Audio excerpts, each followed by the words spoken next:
Hello my darlings, and I am back with another video. So I know I've been gone for probably about 3 weeks now. Things have been kind of crazy. They're always crazy with me. I start my video off saying that every time. But I have kind of just been down and I haven't really wanted to film. I haven't even really wanted to read. But I am hopefully getting back into it, and I have found a new inspiration and I want to do so much. So basically, yesterday was my birthday. It was the 14th. Thank you for anybody who wishes me a happy birthday. I turned 21. That's why I got my nails done. They're all pretty, and I got my hair changed. So I think the dark hair suits me better. I had dark hair before and I dyed it later. Sorry, my nose is so itchy. And so they did a comedy show for my birthday, and it was so great. My friend of mine that runs the comedy club, it's Crack Me Up Comedy, and he made this poster, so like to hit my face, and like 3 of the comedians, this guy was my favorite, 3 of the comedians, and then everybody who went signed the back for me, and it was just so great. And the bar had a cake for me, and it was just really sweet. It was a really fun time and a great experience. But anyways, today's video, as you can tell from the title, is my top 10 favorite relationships. Book-wise, story-wise, I always pretend I'm the one in the relationship, like it's me and whoever the leading guy is, because that's realistic of me. But yeah, so starting at number 10, I'm going to jump right into the video. That is Summer and Seth from the Beach Blondes, Catherine Applegate's series. Summer meets this fortune teller card lady on the plane going to Florida for the summer, and she says she's going to meet 3 guys, Seth being one of them, who she has a relationship with, and he is just so sweet, and he's always forgiving, and he just loves her so much. Their whole relationship just makes me so happy, and I love reading about other people's love stories. Like, I can't. So happy. So happy. So coming in at number 9 is Brie and Patrick. Sorry, I need to remember names, so I made like a little list here. So I'm just gonna put it in front of me because that would be smarter than looking to the side. But anyways, it is Brie and Patrick from the Catastrophic History of You and Me by Jess Rothenberg. Now, if you haven't read this book, you need to read it. You absolutely need to go, even if it's to the library, that's where this one is from, and read it, because this book was fantastic, and I absolutely fell in love with it, and it's just great. There's a whole twist story to this book, but Brie and Patrick's like relationship, even when it's not really a relationship throughout the book, not saying that they get together at the end, but the whole story has a twist to it, and I don't really want to reveal it and ruin it for anybody who has not read this book.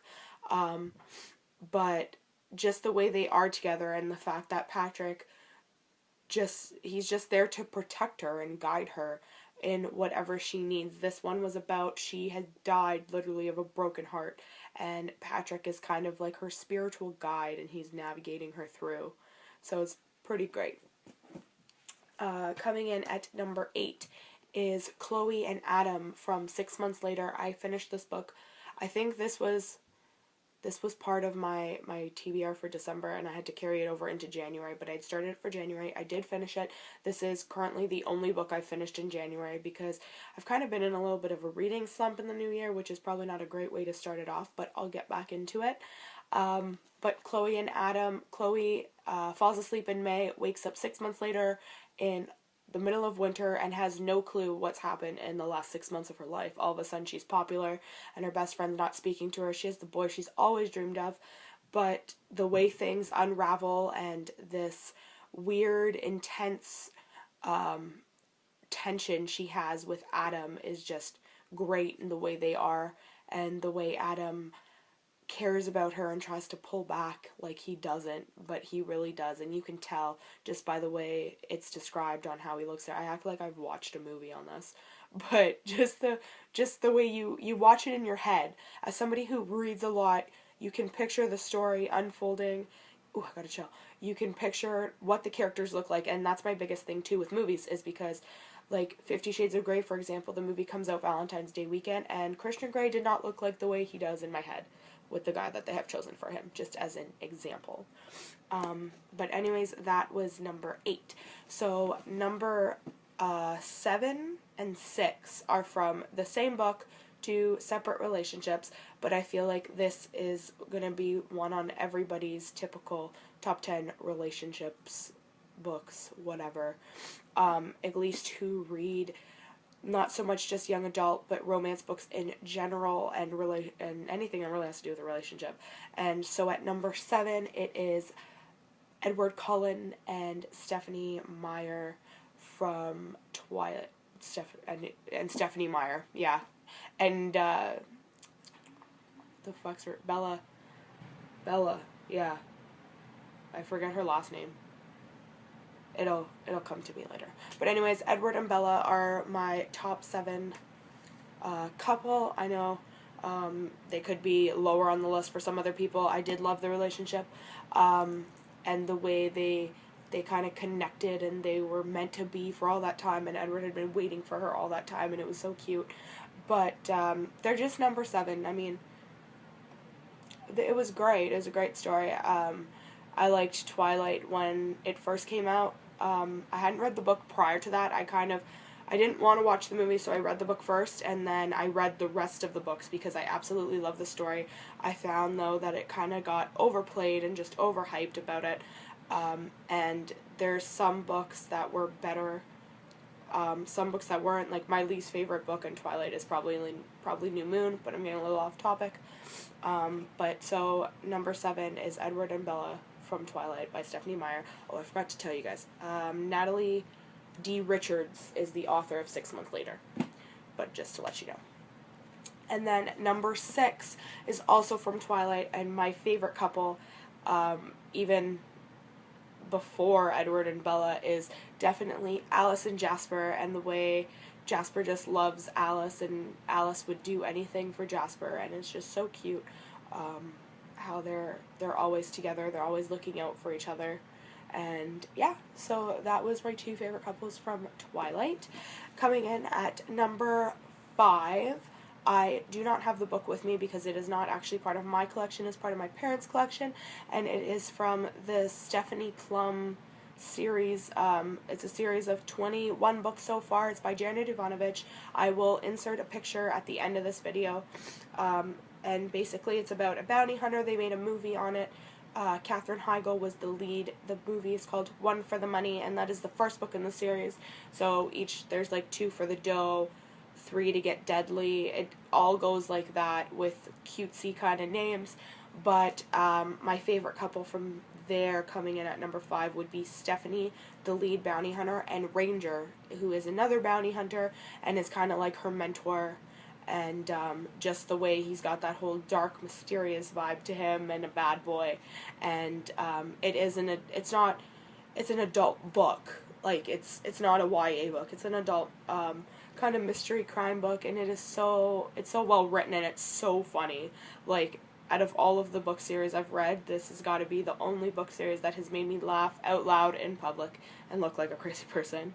But also, at number 4 on my list, the same series, is Stephanie, the lead character, and Joe Morelli, who is a cop. And Stephanie, if you haven't read the series, Stephanie is a very unique bounty hunter, and bad things are always happening to her. Her living room gets firebombed in her apartment. People are constantly blowing up her cars. It's just the most unfortunate things happen to her before she can catch her bad guy.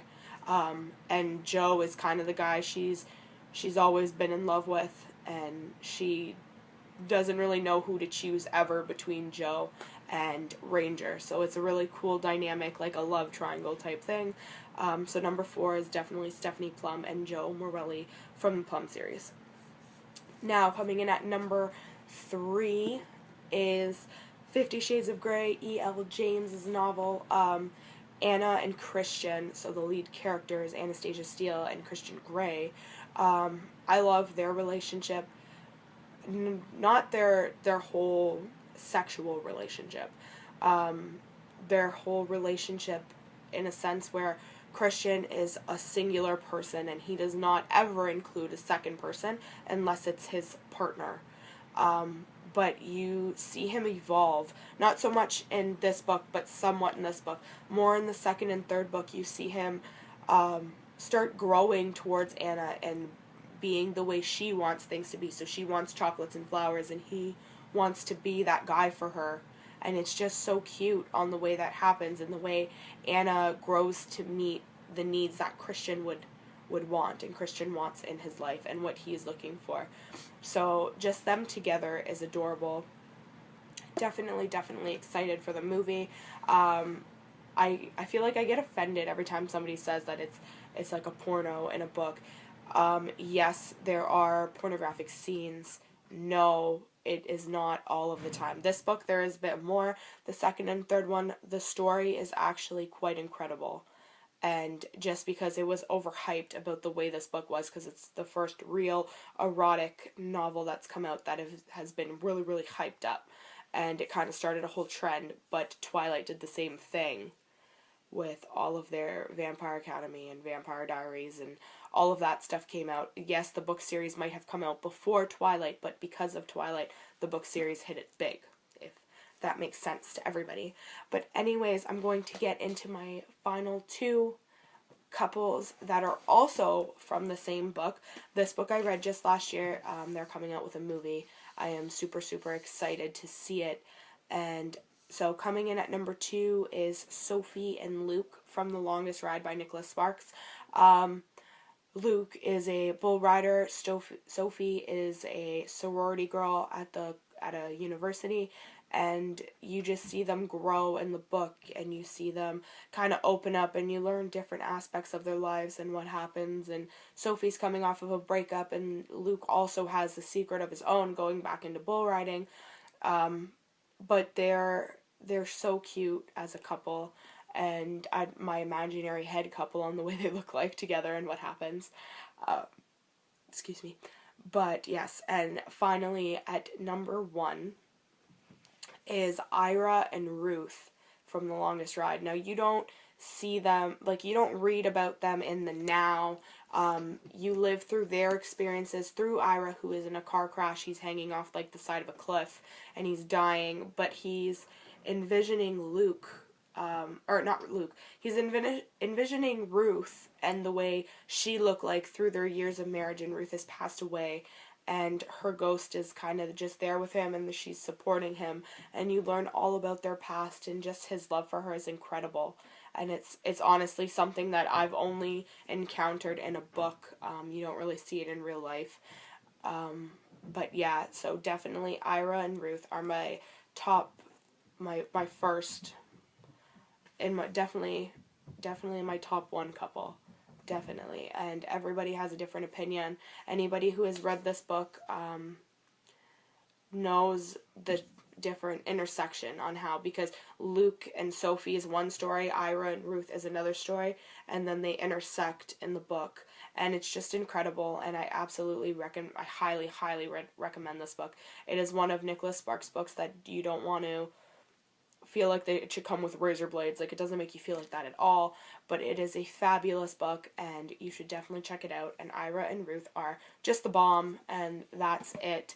That is my top 10 favorite book couples, and that is all I really have to say. I don't want to make this video way wicked long, and it's already almost, like, it's just over 14 minutes. So anyways, guys, I hope you are having a fantastic Thursday, and have a wonderful weekend, and I'll catch you in my next video. Bye, guys.